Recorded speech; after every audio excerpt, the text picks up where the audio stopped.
to the top, I won't rise. Oh, yeah. What they hate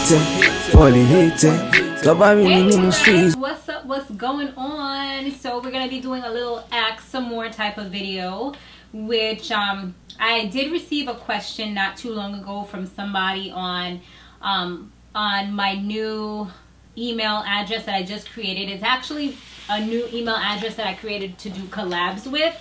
I do plan to do quite a few collabs for the month of June. Not collabing with everyone, but there's quite a few people that I have in mind, and if anybody does happen to hit me up on there, if I feel like I'm able to, then I will. But I'm not, like I said, I'm not doing it with like everybody, because I have to feel like I have some type of connection to that channel, which sometimes people do hit me up and I don't have any type of connection to that channel, or I just might not feel like they're pretty consistent or whatever. You know, there's a lot of different reasons. You can't say yes to everybody all the time. And people don't always say yes to me all the time either. So it's like, okay.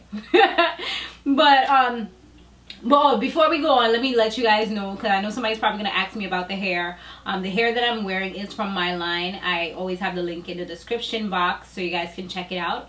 It's Malaysian curly hair that I have. I've had this around since like February, and I've been wearing it off and on, with switching up like with other wigs that I have. I wear a lot of synthetic wigs quite often too. And also my jacket, they're from Instagram, and they have like so many, like over 70 different Caribbean countries. They have either shirts or hats or jackets just like this.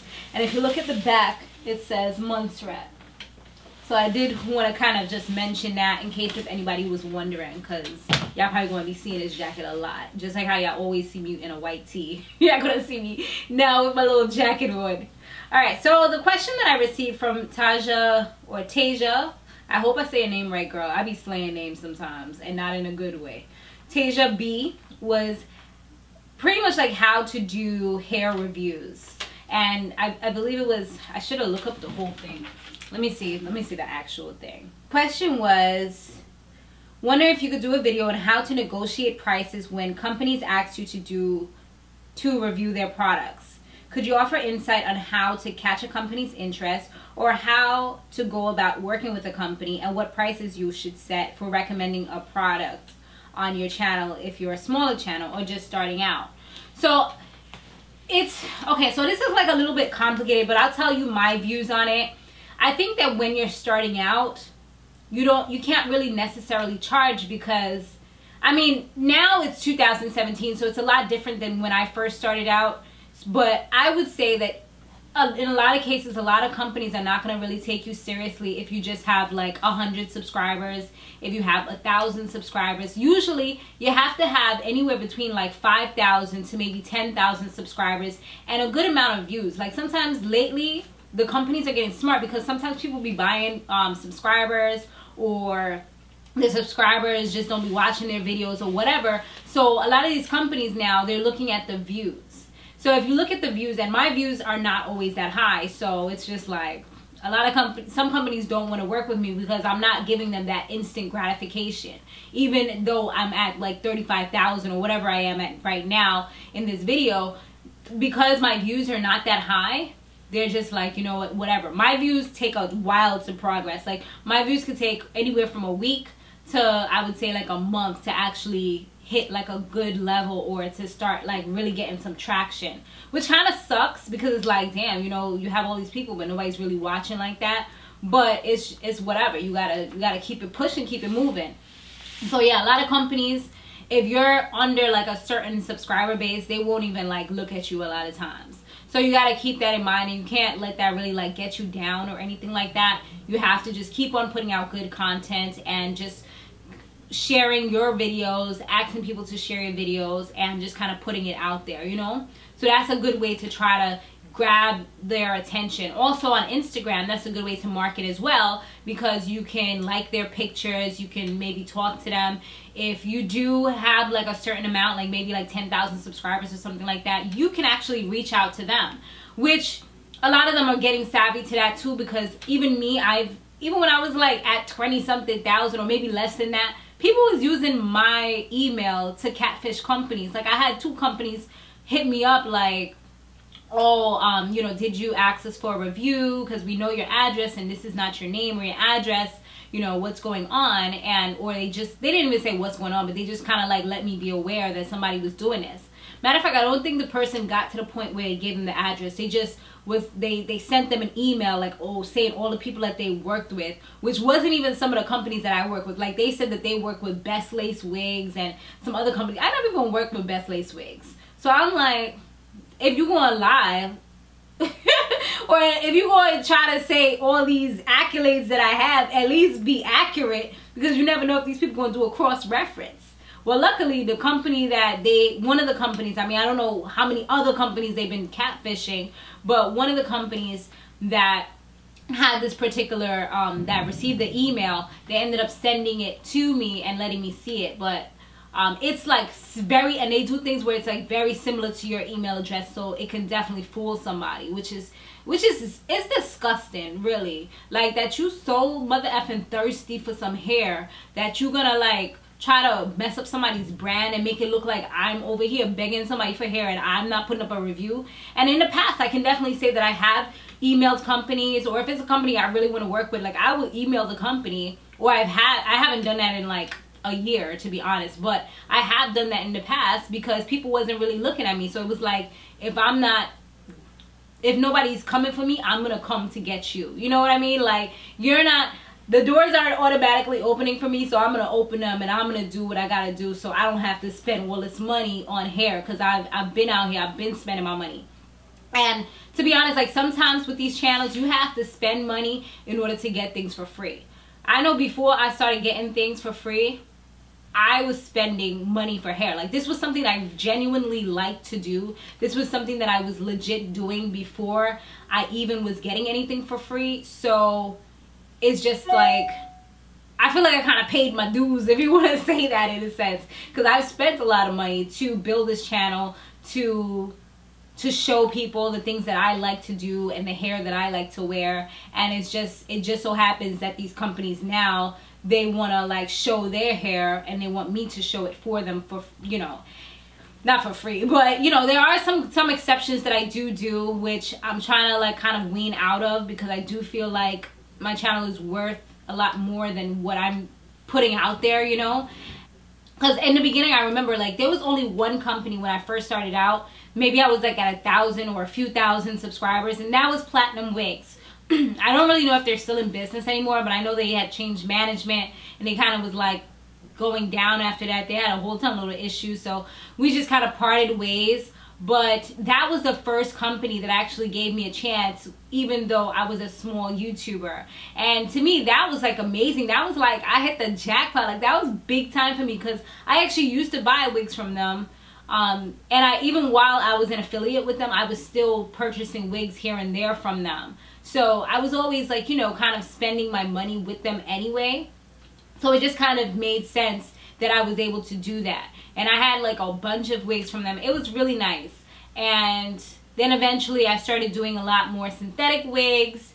And because, you know, you get a lot more for your coin, even though they don't last as long. You do, like, if I spend $100, I could get like 4 wigs, you know. And that's 4 videos that I can do of hair that I actually like, as opposed to spending $100 and change to $200 for one wig, and that's only one video, unless I make it stretch and do like a washing my hair video, and I do a how I put on my wig video, and how I slay my wig video, and after a month video, you know, and things like that. Another thing is, like, with a lot of the hair companies, they want to like AliExpress companies, they want to send you hair, they want to just send you hair for free. If you're just starting out, I would definitely say, you know, go ahead. It will help you build up your channel and you don't have to spend any money for it. But as you start to get bigger and you know that people are definitely going to be purchasing hair, or they click on your link, which you can always use Google Shortener to check how many people are clicking on your link, because that would give you an example or an idea in your mind of how much money you're really putting out there.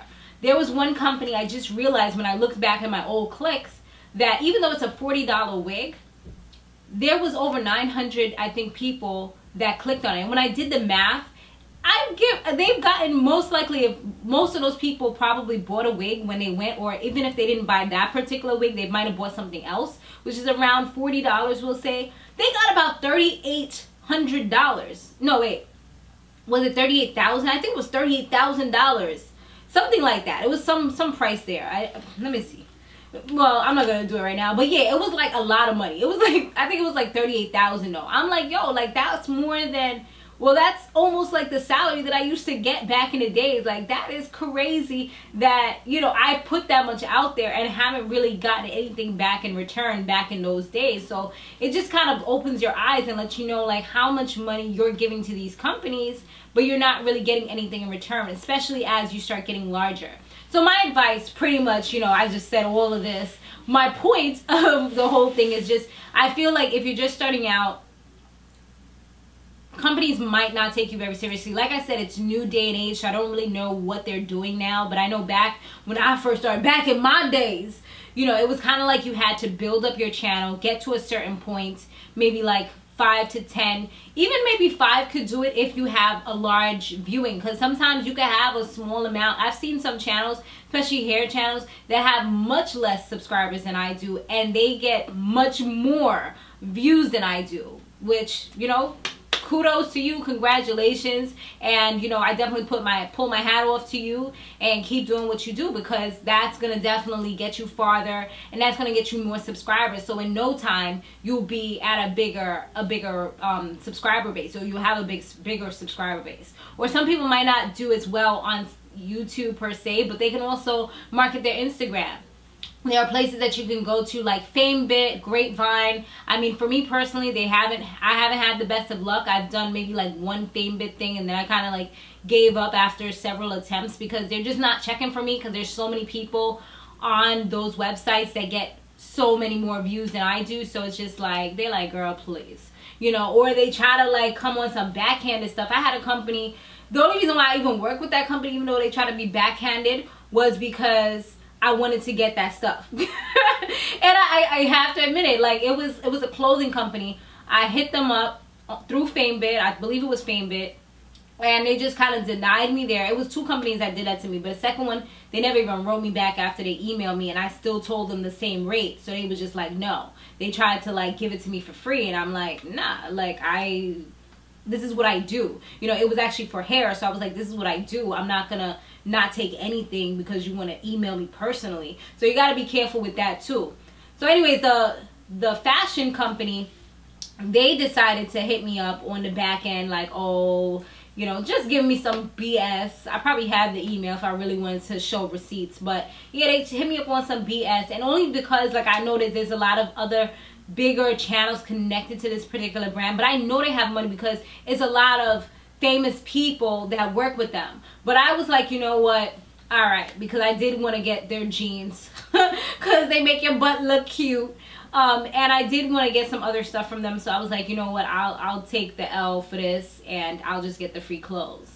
So I did it. But, you know, it's not really good to compromise yourself, compromise your morals, unless you feel that it's really something that you want to do. You know what I mean? And that's definitely my advice to you. Like, if it's something like a famous company that you've always wanted to work with, and maybe the hair is like $1,000, you know, or, you know, hundreds of dollars, and they ask you to do it for free, I guess it's up to you really if you want to do it, or if you still want them to pay you for that. Definitely see if they have affiliate programs, because that's a great way to kind of keep that revenue coming. And sometimes affiliate programs will end up being better for you in the long run than getting a one-time, like, let's say $100 or $200 fee, because they're still going to be always getting revenue from that video that you put up, as long as you have it up there. So you definitely have to keep that in mind too. And I feel like Instagram is, like, I'm trying to build my Instagram up right now, but I feel like Instagrammers are definitely winning, because they put up posts for like 2 hours, as opposed to us, we put up posts for like a lifetime, or until we feel like it's just too crappy to have up on our channel.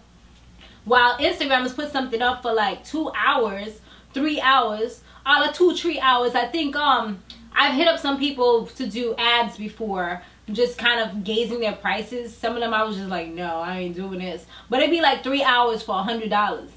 3 hours for $100. Like, dang. I mean, there's a lot of people that's gonna see that depending on their peak times. You don't even know their peak times unless they give you that analytics that they're able to get. But yeah, that's how, and you know, they're caking up, as opposed to us that's like, you know, these people want to just send us stuff for free and we're not getting anything back in return, and they're continuously getting revenue off of that because all people have to do is click on the link. On Instagram, there's not even any links that people can click on, you know. So I just feel like they're winning in the whole social media and marketing game a lot of times. So yeah, those are pretty much some of my tips. And you can, like I said, you can try FameBit, you can try Grapevine, and another place that you can check out is Social Blue Book. If I can link it, I'll link it, but if not, it's Social Blue, the color blue book. Definitely link your channel to that website because, and it's legit. Like I've done it, and I've seen a lot of other big YouTubers have done it as well. You can check your Instagram to see how much it's worth. You can check your Twitter. You can check like a whole bundle. Like if you want to like put all those things and promote this brand on all of those things, you can see how much that's worth. You can see how much just a post or just a mention on YouTube is worth. So that's like the best place to go if you want to see how much your channel is really worth. Because I personally can't tell anyone how much their channel is worth because I didn't even really know how much my channel is worth. My channel is actually going up a little something now. So yeah, like before it was like it's like videos were like crap as far as like how much I could actually charge. Now it's up to like I could charge the minimum of $200 and up. Like that would be the low end to charge, which I don't even like always charge that. It just kind of depends on what the product is or whatever. So yeah, but definitely with AliExpress, like it's a lot of work that I have to put into that as far as creating the wigs and getting the caps and the thread and the needle. All those things are things that I have to purchase. So if I'm putting money into it, I'm definitely going to make them spend the max in order for me to post a video. Because I have to put in time, energy, and work into those AliExpress units that I have to make. So it's definitely something to keep in mind. And I hope that I was able to answer your question. Oh, and now my throat is dry, y'all. So I got to go and get some water so I can do the rest of my videos. But thanks for watching. Be sure to stay fabulous, live free, and soar limitless. I'll see you in the next one. Later.